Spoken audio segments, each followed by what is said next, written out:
Hoy tenemos el placer de contar con Julio Botella, uno de los pioneros en el campo de la nefrología, jefe de servicio del Hospital Puerta de Hierro de Madrid, profesor titular de la Universidad Autónoma de Madrid, miembro honorario de la Sociedad Española de Nefrología y miembro también del Consejo Directivo de la Sociedad Europea de Diálisis y Trasplante, de la que llegó a ser presidente.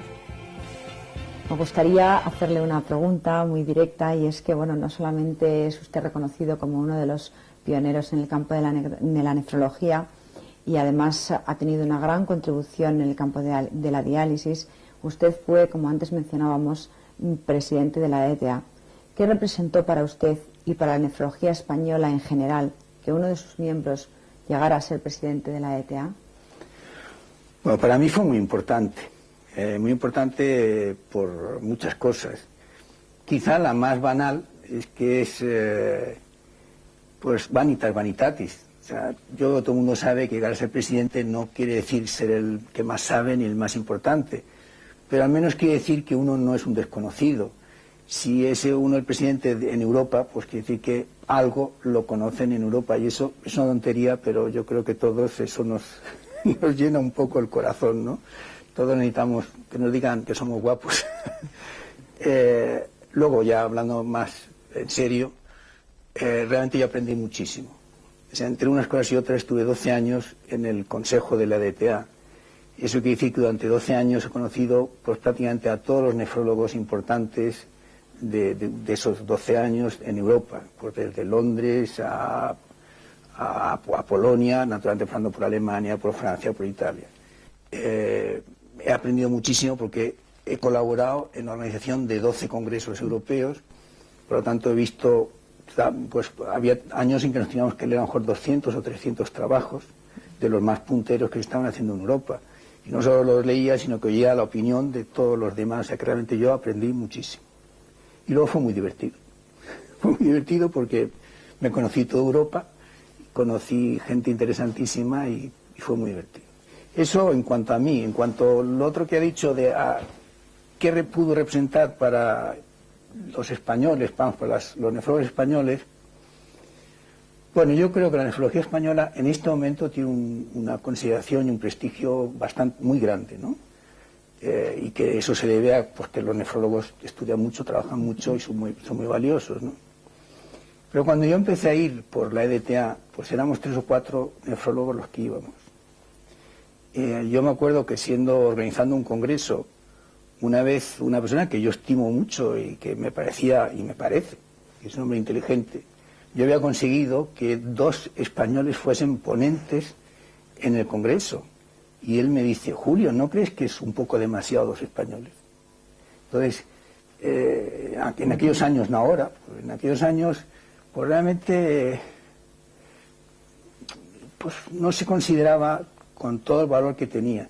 Entonces, bueno, yo he servido para que se les invite a hablar, para que hablen, para que demuestren, o sea, no son ni mejores ni peores porque ya están en la ETA, pero yo creo que sí les ha ayudado a ellos, a la nefrología española, a ser conocidos, ¿no? Profesor Botella, ¿qué vio en la nefrología para dedicar su vida a ella? ¿Se cumplieron sus expectativas? Bueno, yo cuando me dediqué a ella no vi nada, porque no existía. La nefrología en aquella época no existía.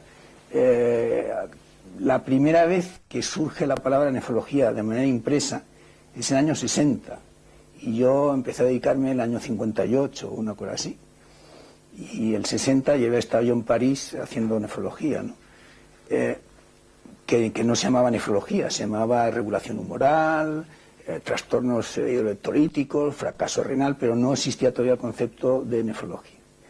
Bueno, entonces lo que a mí me llamó la atención es que era una gran aventura. Los nefrólogos tenemos el orgullo de haber introducido en la historia de la humanidad, o sea, no en la historia de España, sino en la historia de la humanidad, el uso, y además el uso con éxito, de los órganos artificiales, la sustitución de un órgano. O sea, hoy mismo se pueden quitar los 2 riñones de una persona y se sustituye por un riñón artificial. Y el uso de los cadáveres para el trasplante. Eso no se había hecho nunca en la historia de la humanidad. Entonces, pues esas cosas empezaban a hablar, ¿no? Yo era muy jovencito y malentendía el inglés, algo mejor el francés, y leía uno pues que en Boston habían hecho un trasplante, que en París habían hecho un trasplante, que un loco holandés que estaba en Estados Unidos había inventado una máquina que era el riñón artificial, y mientras tanto uno veía morir y morir y morir a los enfermos. Y la segunda parte me parece que si se han cumplido mis expectativas, sí, pues bueno, yo creo que lo he contestado sí. Y ya las personas no se mueren de fracaso renal agudo, al menos por uremia. Toda insuficiencia renal crónica es dializada y afortunadamente gracias a la ONT pues la inmensa mayoría de los españoles que necesitan un trasplante lo obtienen, ¿no? Entonces yo creo que básicamente sí. ¿Cree usted que el nefrólogo tiene que tener alguna cualidad especial y que le distinga del resto de las especialidades? Al menos yo creo que las cualidades son comunes con otras especialidades médicas. O sea, no es tan exclusivo. Yo pienso que solamente un cardiólogo actual moderno o un gastroenterólogo actual moderno o incluso seguramente quizá un reumatólogo tienen que tener características tenemos características muy semejantes. Yo diría que el nefrólogo es una mitad internista y mitad cirujano. Es decir, tiene que ser una persona muy reflexiva, que estudie mucho, pero que al mismo tiempo tenga temple para aguantar situaciones en que la persona se nos muere en un minuto y se nos muere. Y que una decisión nuestra puede hacer que no se muera o que se muera. Entonces eso es, sobre todo son los cirujanos los que viven esa situación, pero los nefrólogos también. Entonces, pues los internistas muy puros no tienen esa fase, digamos, de aventura y de riesgo. Los cirujanos demasiado activos a lo mejor les falta reflexión. Es una mezcla, pero no es algo exclusivo de la nefrología, ¿no? Profesor Botella, con su larga experiencia, ¿cuál cree que son los principales retos de la nefrología actual? Pues quizá el principal reto no tiene nada que ver con lo que hemos dicho. El principal reto es la prevención. La prevención y curación de las enfermedades renales antes de que lleguen a necesitar diálisis, antes de que lleguen a necesitar trasplante. Porque la otra cara de la diálisis y el trasplante es que, como siempre pasa en la vida, solucionamos una cosa, pero damos nacimiento a otros problemas.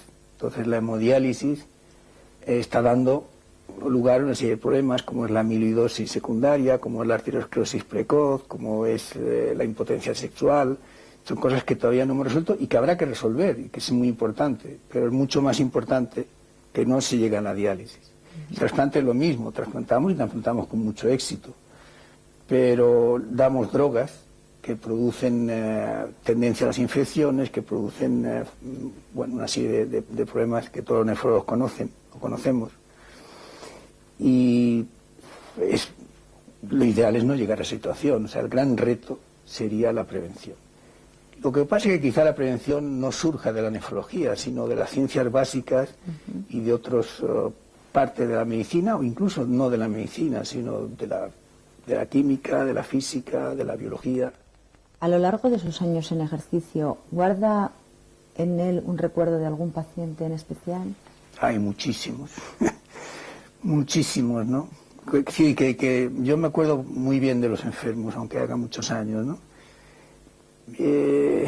Estando en Sevilla, quizá la persona que recuerda así ahora mismo con mucho cariño es el primer trasplante que hicimos en Puerta de Hierro, que también fue el trasplante que se hizo en la Seguridad Social, que era de écija. Digo era porque finalmente el trasplante salió bien, pero 4 o 5 años más tarde murió por una infección, por un citomegalovirus, y que él era un hombre bueno que trabajaba en el campo, supongo que con no demasiada cultura de libros, pero con una inteligencia tremenda, que entendió perfectamente siempre, aunque nadie sabíamos nada casi ni del trasplante ni de lo que teníamos que hacer, él sabía muy bien lo que tenía que hacer, cómo tenía que comportarse, qué podía esperar de una cosa. Fue un hombre excepcional. Se llamaba Antonio García Jiménez, de Écija.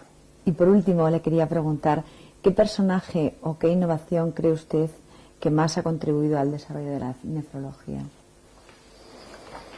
Yo diría quizá 2, no 1. Seguramente son muchos más, ¿no?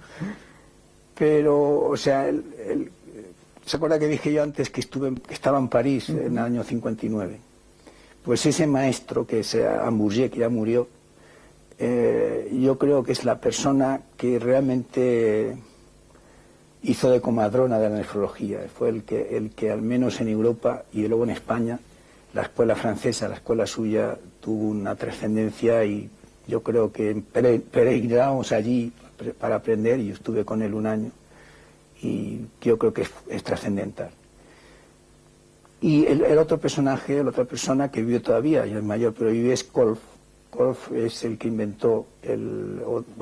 hizo realidad, porque más o menos las ideas estaban, la posibilidad de un riñón artificial.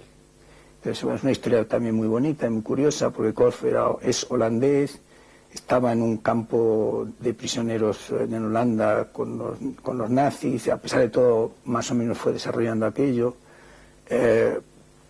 La primera persona que salvó fue una holandesa que estaba de parte de los nazis y que por lo tanto era su enemiga, digamos.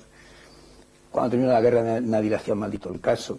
Tuvo que emigrar, se fue a América, allí le hicieron caso, allí se pudo construir los riñones, y gracias a él pues ahora el mundo entero está lleno de riñones artificiales.